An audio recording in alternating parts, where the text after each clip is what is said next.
जय भवानी शक्ति पूजा तंत्र रहस्य पे आपका हार्दिक स्वागत है। सभी साधक साधिकाओं को जय माता दी। आज हम आपके लिए जानकारी लेके आए वर्ष 2021 में 19 नवंबर दिन शुक्रवार कार्तिक पूर्णिमा के दिन जो चंद्र ग्रहण लगने वाला है वो भारत में मान्य होगा या नहीं होगा, क्या इसका सूतक मान्य होगा या नहीं होगा।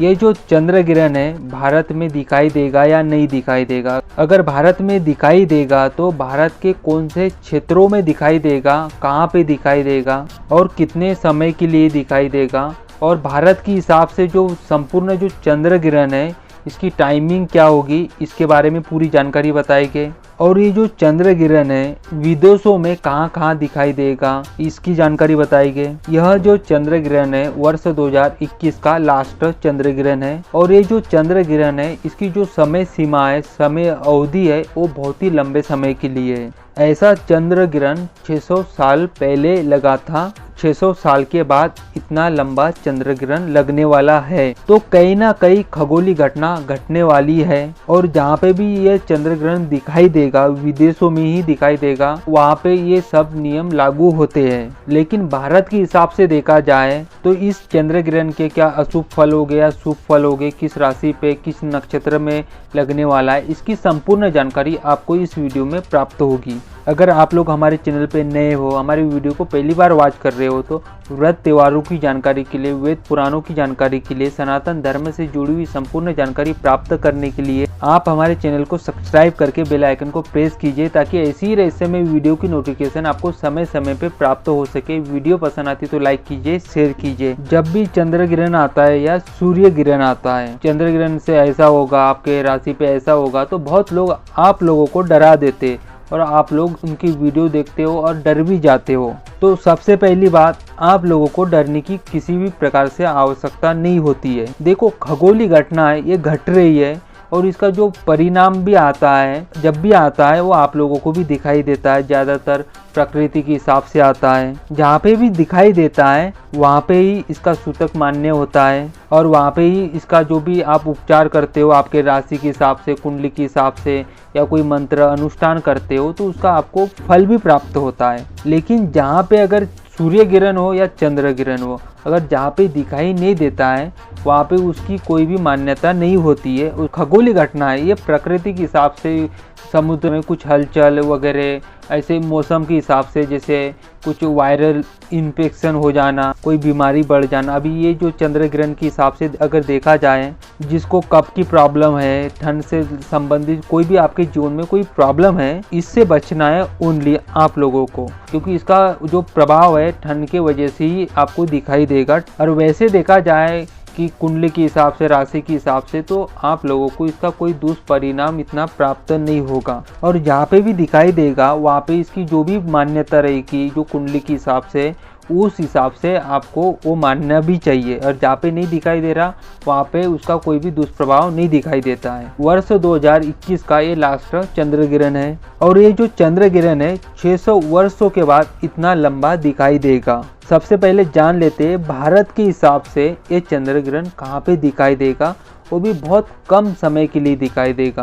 वैसे तो भारत में पूर्ण तरीके से अमान्य रहेगा ये चंद्र ग्रहण, आपको पूरा क्लियर कर देते हैं पहले। और ना ही भारत में इसका कोई सूतक मान्य होगा। विदेशों में जो दिखाई देगा उनकी टाइमिंग के हिसाब से, और उस टाइमिंग के हिसाब से भारत में दिन का समय रहेगा, तो उस टाइमिंग के हिसाब से हम आपको इसका समय भी बता देंगे। और ये जो चंद्र ग्रहण हल्का सा जो दिखाई दे रहा है भारत के हिसाब से, अरुणाचल प्रदेश और असम पे हल्की सी छाया के रूप में बहुत ही कम समय के लिए दिखाई देगा। इसके अलावा संपूर्ण भारत में किसी भी राज्य में, किसी भी जिले में जो चंद्र ग्रहण है बिल्कुल भी दिखाई नहीं देगा। इसलिए भारत में इसकी कोई भी मान्यता नहीं होगी। इसका जो दान पुण्य है, चंद्र ग्रहण के समय में जो मंत्र सिद्ध करना चाहते हैं, तो भारत में इसका फल नहीं प्राप्त हो पाएगा, क्योंकि भारत में दिखाई ही नहीं दे रहा है। जो चीज़ जहाँ मान्य होती है तभी उसका फल प्राप्त होता है। अब आप ही लोग समझिए, जब भारत में ही मान्य नहीं है तो इसका फल कैसे प्राप्त होगा। और कई लोग वीडियो के माध्यम से आपको डराते कि आपको, इसलिए जिन लोगों को भी जो डर बना है, आपके मन में कोई संदेह है चंद्र ग्रहण से संबंधित, जो गर्भवती महिला है उन लोगों को हम क्या करना चाहिए ये भी बताएंगे। लेकिन फिर से बता रहे कि भारत में इसकी कोई मान्यता नहीं है। जो भारतीय लोग विदेशों में भी रहते हैं वो उनके टाइमिंग के हिसाब से, जो भी आप लोग चंद्र ग्रहण के समय में कोई मंत्र सिद्ध करना चाहते हो या कोई चंद्र ग्रहण का जो दान पुण्य जो भी करना चाहते हो, वो आपके हिसाब के आपके टाइमिंग के हिसाब से आप लोग कर सकते हो। वर्ष 2021 19 नवंबर दिन शुक्रवार कार्तिक पूर्णिमा के दिन यह जो चंद्र ग्रहण है कृतिका नक्षत्र में रहकर वृष राशि पे घटित होगा। वृष राशि यानी वृषभ राशि। यह जो चंद्र ग्रहण है पूर्व और उत्तर भारत में एक छाया मात्र के रूप में घटित होगा, वो भी बहुत ही कम समय के लिए। भारत में अरुणाचल प्रदेश और आसाम में ही दिखाई देगा, बहुत ही अल्प समय के लिए, बहुत ही कम समय के लिए ही दिखाई देगा। इसके अलावा भारत में यह ग्रहण कहीं पे भी दिखाई नहीं देगा। अब जान लेते हैं कि ये विदेशों में कहाँ पे दिखाई देगा। अमेरिका, उत्तरी यूरोप और यूरोप, पश्चिमी अफ्रीका और पूर्व एशिया, ऑस्ट्रेलिया और पैसिफिक सागर, जो विदेशों में जहाँ पे भी दिखाई देगा वहाँ रात का समय उनके हिसाब से चलेगा।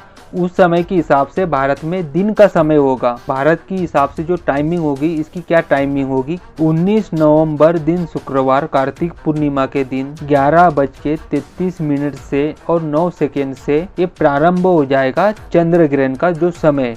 समापन होगा 5:33 और 43 सेकेंड पे ये पूर्णतः समाप्त हो जाएगा। ये जो टाइमिंग बताई ये सिर्फ भारत के हिसाब से हमने बताई है। और जो गर्भवती महिला है विशेष तरीके से वो लोग डर जाती है। तो वैसे तो इसका जो घटना है वो भारत में घट ही नहीं रही है, तो इसकी कोई मान्यता भी नहीं है।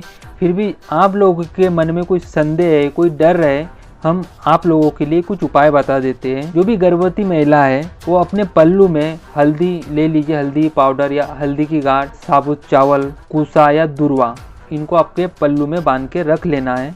और जो भारत के हिसाब से हमने जो टाइमिंग बताई, उस टाइमिंग के बाद आप चाहो तो आपके मन में जो संदेह है उसे दूर करने के लिए स्नान आदि करने के बाद जो दान है, ग्रहण का दान निकालना चाहते हो तो दान में क्या निकाल सकते हो वो भी समझ लेते हैं। अब दान के हिसाब से अगर करना ही चाहते हो, आपके मन में कोई संदेह है, उस संदेह को दूर करने के लिए स्नान आदि करने के बाद जब चंद्र ग्रहण खत्म हो जाता है उसके बाद आप अगले दिन या उसी दिन किसी मंदिर में जाके या किसी ब्राह्मण को या पुजारी को आप लोग दान भी कर सकते हो।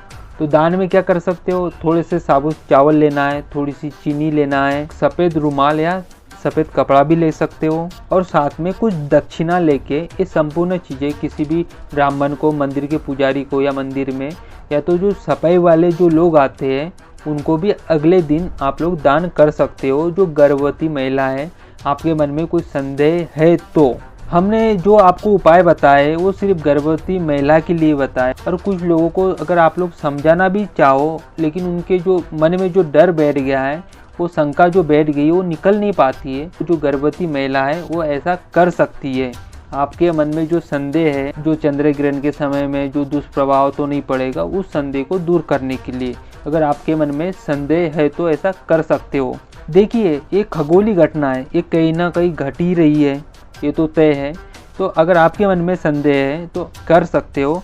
जहाँ पे भी दिखाई देता है, जहाँ पे भी, तभी इसकी मान्यता वहाँ पे लागू होती है। और जहाँ पे ये घटना घट ही नहीं रही, इसकी जो कोई छाया है, जहाँ पे ये दिखाई नहीं देता है, वहाँ पे इसकी कोई भी मान्यता नहीं होती है। तो प्रकृति के हिसाब से कुछ वायरल जो इन्फेक्शन रहते हैं ठंड के समय में, जो ठंड से संबंधित जो लोगों को प्रॉब्लमें रहती है, जैसे कफ की प्रॉब्लम, ऐसी बहुत सी प्रॉब्लमें रहती है, ऐसे लोगों को सावधान रहना चाहिए। सिर्फ ठंड बढ़ सकती है बहुत अधिक मात्रा में, ऐसी कुछ संभावना बन रही है। छोटी मोटी घटना है जो घटेगी वो प्रकृति के हिसाब से घटनाएं घटेगी। आप लोगों को डरने की कोई आवश्यकता नहीं है। आपके जो दैनिक दिनचर्या के काम है आप लोग कर सकते हो। कार्तिक पूर्णिमा है, दान स्नान कीजिए आप लोग उस दिन। देव दीपावली भी कहते हैं, दीपदान का बहुत ही अधिक महत्व होता है, वो सभी आप लोग कर सकते हो बेफिक्र होके। जो भी चंद्र ग्रहण से संबंधित जो जरूरी जानकारी थी आपको पूर्ण बता दी है, इसलिए हमारी इस वीडियो को ज़्यादा से ज़्यादा लोगों तक शेयर कीजिए कि सभी लोगों को हमारे सनातन धर्म के हिसाब से जो संपूर्ण और सही जानकारी जो है वो सभी लोगों को प्राप्त हो सके, इसलिए इस वीडियो को ज़्यादा से ज़्यादा लोगों तक शेयर कीजिए। हमारी ये जानकारी वीडियो पसंद आती तो इसे लाइक कीजिए, शेयर कीजिए। जय भवानी।